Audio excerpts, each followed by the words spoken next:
what happens when robotics take over and they don't need us anymore? Based on our past experience, they're going to kill us all. They'll kill us all! They'll kill us all! Hey guys, it's that time again to make videos that don't make any sense and why we talk about this in a company that works in construction. Okay, today we're going to talk about how is the human race going to survive. So, predictively speaking, we are based on being needed, right? N-E-E-D-E-D. So you're being needed. Let me just check the camera, make sure it's actually recording. And generally, if you're not needed, you get killed off, right? Animals that we don't use, like farm, we don't really care about them. If they die, they go extinct, we don't really care, right? So you need to be needed. Like right now, our governments need us to work and do and make money and run the world so they can be in power.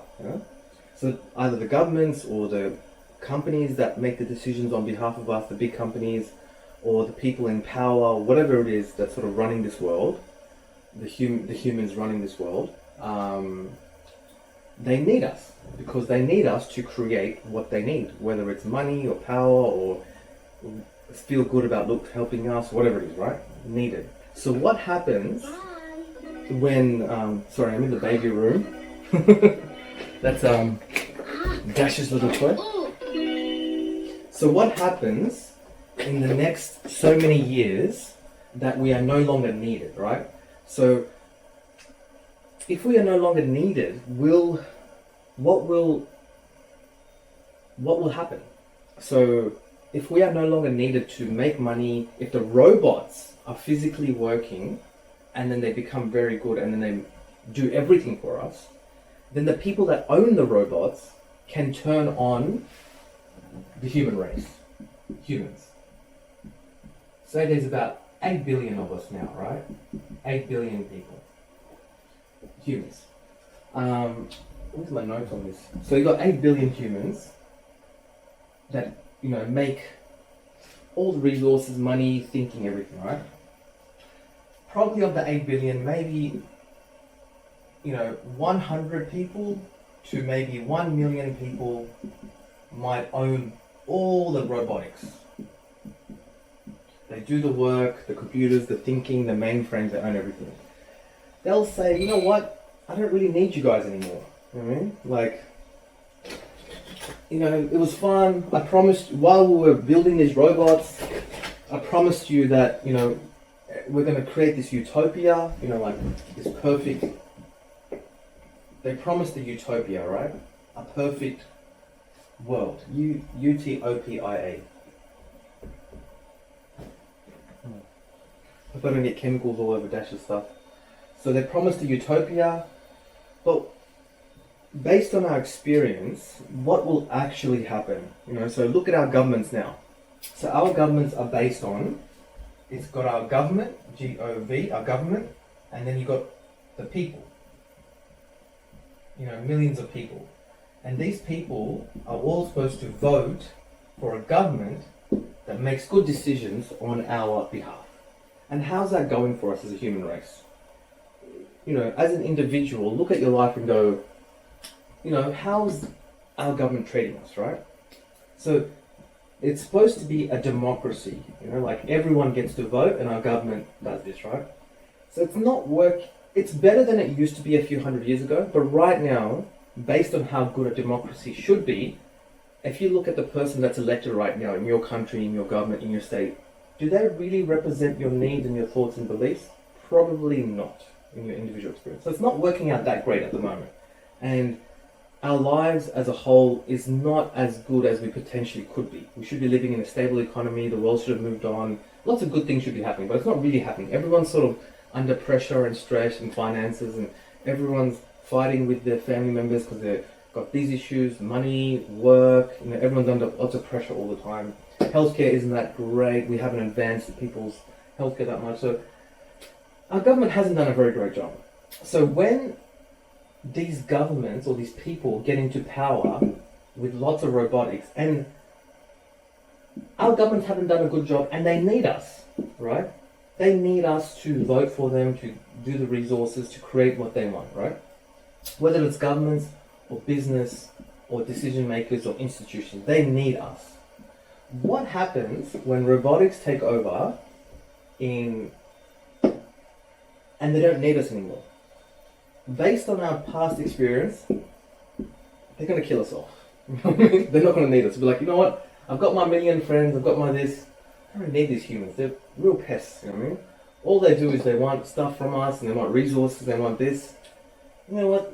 They're not that great, you know what I mean? We don't really need them. I've got everything I want. I've got ships, I've got robots, I've got unlimited resources. My robots can make more robots, I can space travel, I can live for, thousands of years. I don't really need these people. They're real pests. You know? They want this, they want food, they want water, they want this, they want my standard of living.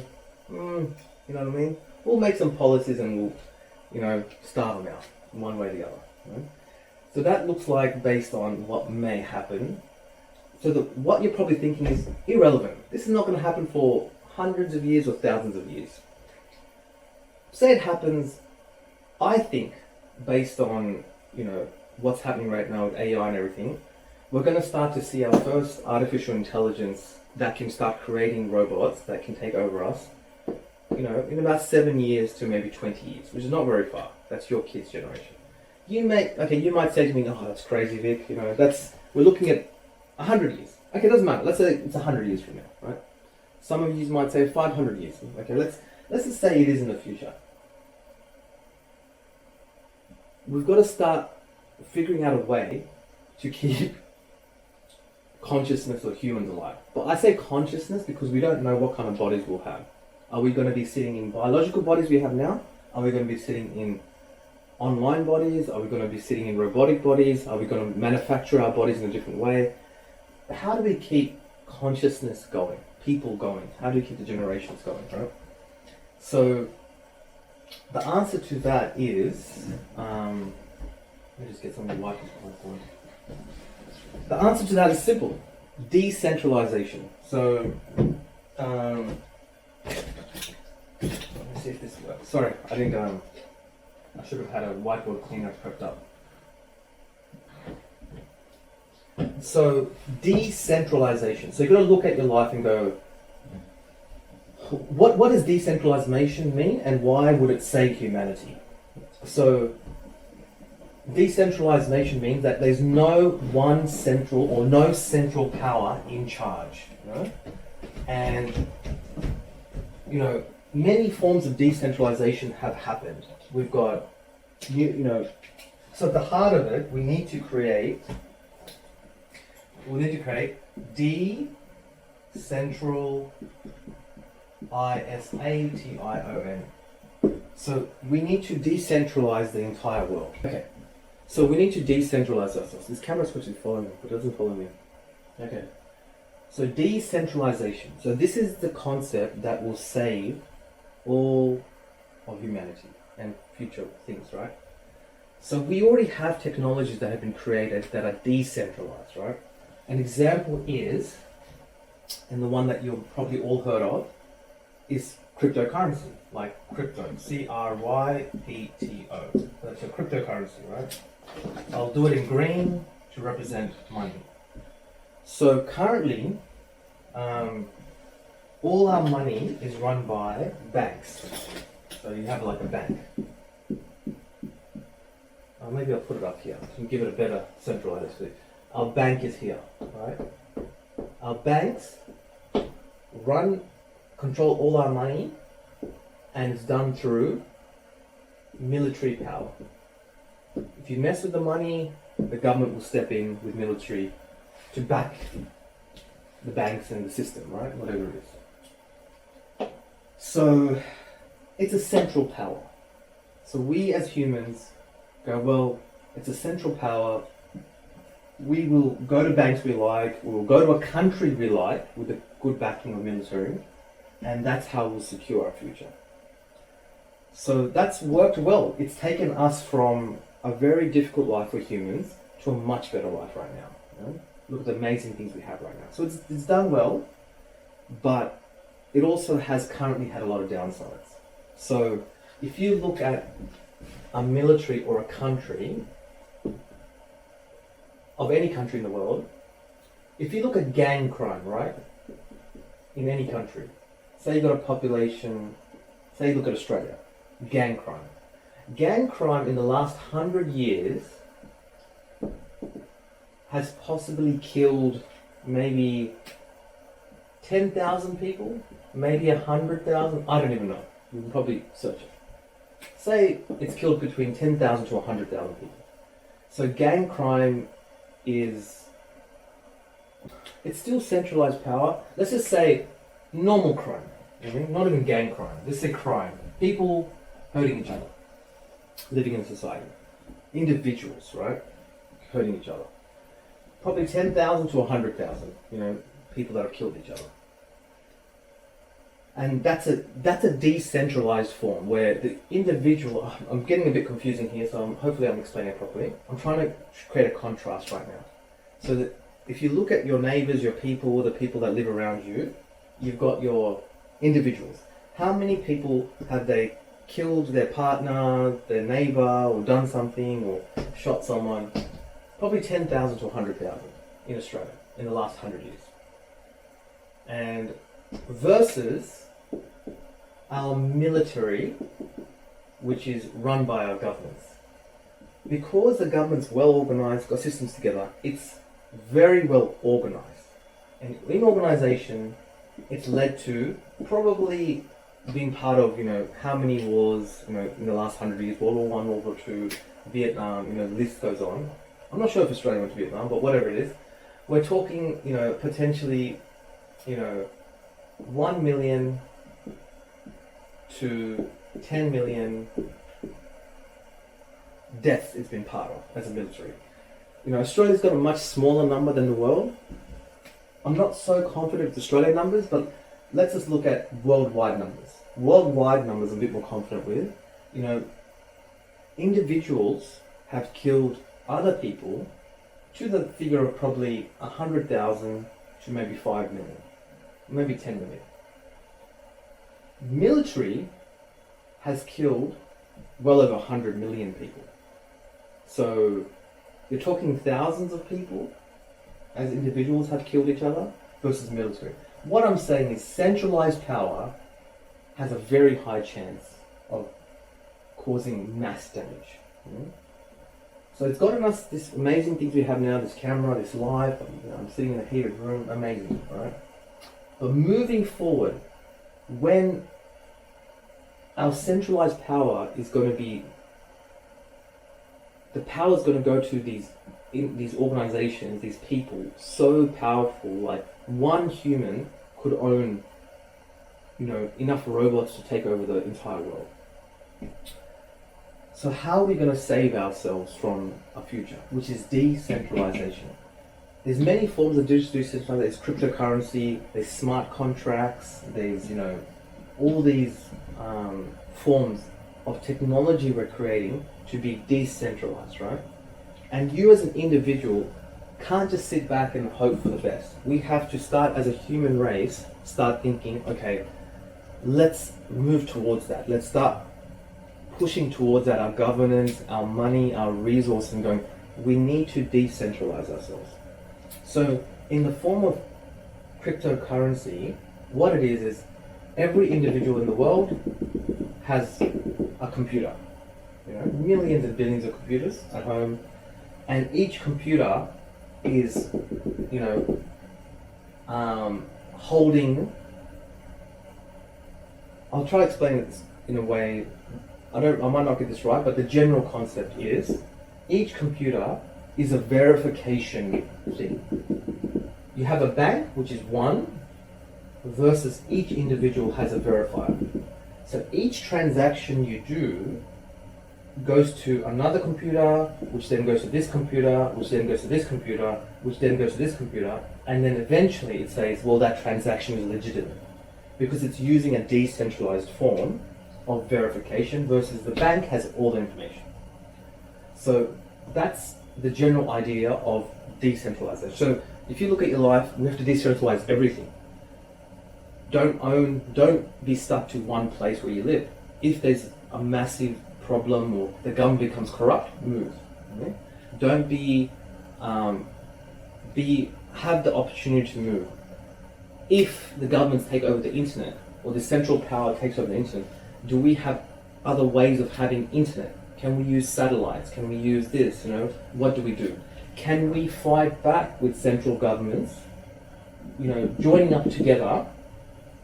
And then if the central government gets corrupt, then we can sort of say, okay, well, we need to build our own new satellites using each other's communication and start, create a counter to a centralized government.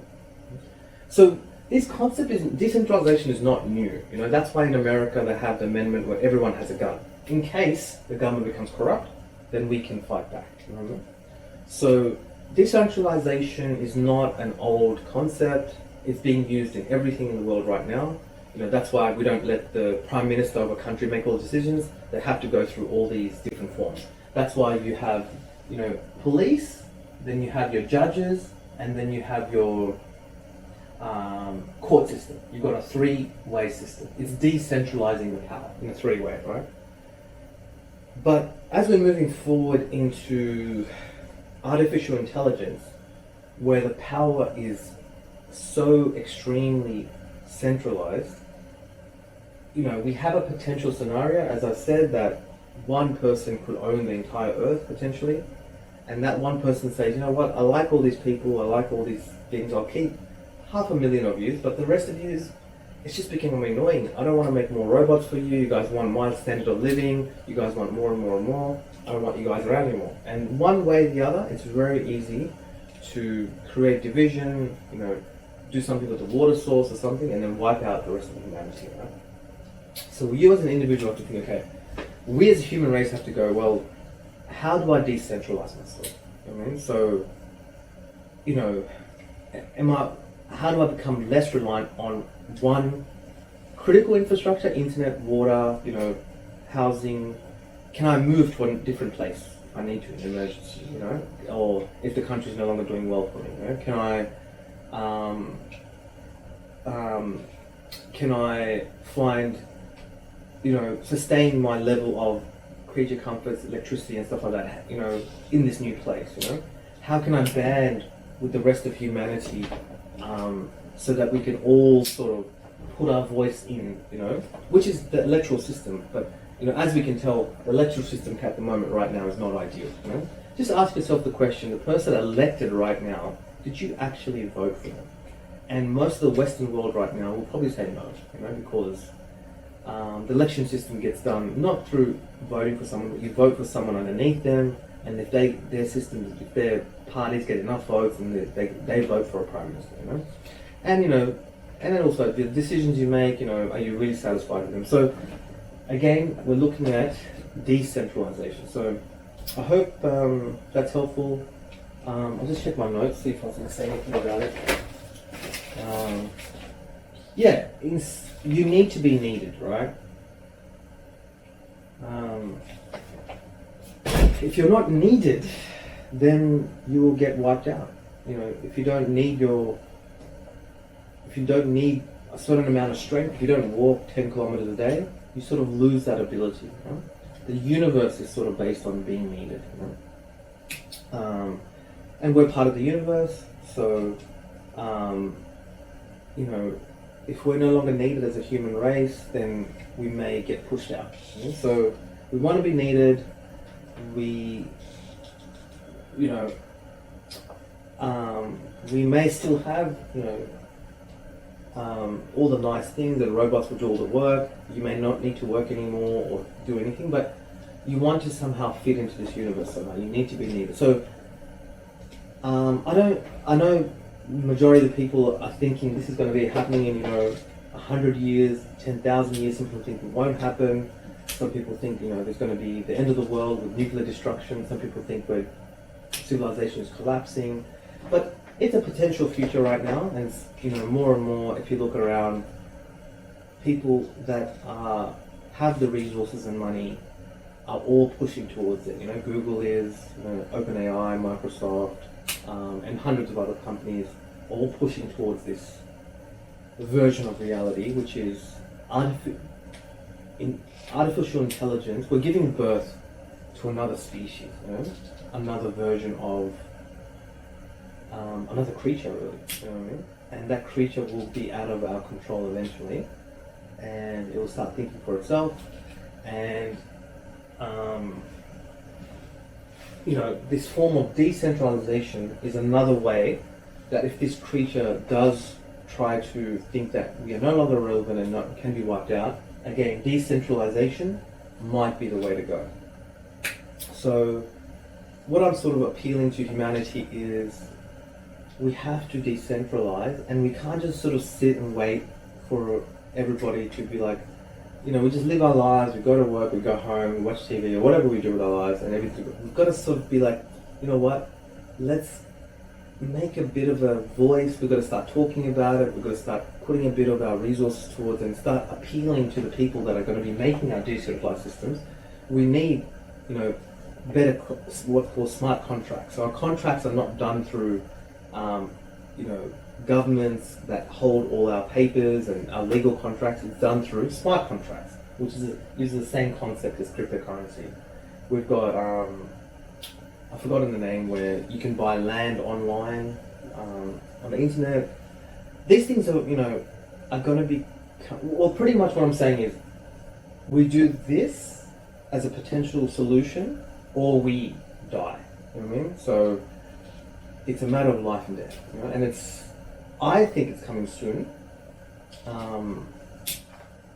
But whether it's coming in 2 generations, 3 generations, if you think you're going to die before it comes, which is another topic, people may be living for a lot longer, you know, possibly, you know, once our genes are edited, you may be living for hundreds of years, you know, if you choose to. And we may be facing this moment, but I guess, yeah, if we should all be starting to think about it. Cool.